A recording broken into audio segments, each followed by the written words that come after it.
が僕を呼んだ。手を伸ばしてくれるなら、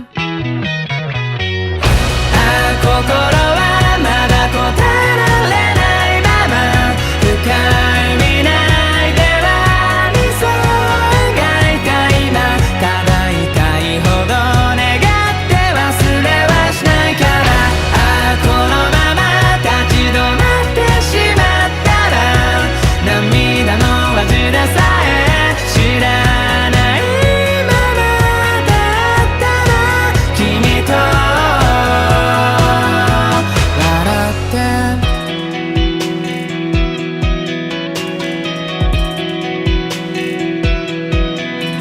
空想上の世界を泳いでみた。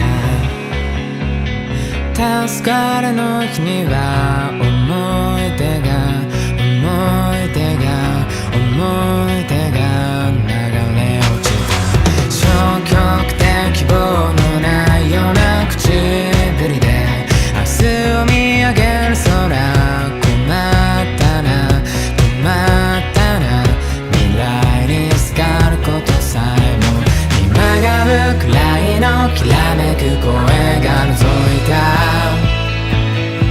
傷だらけの夢だけど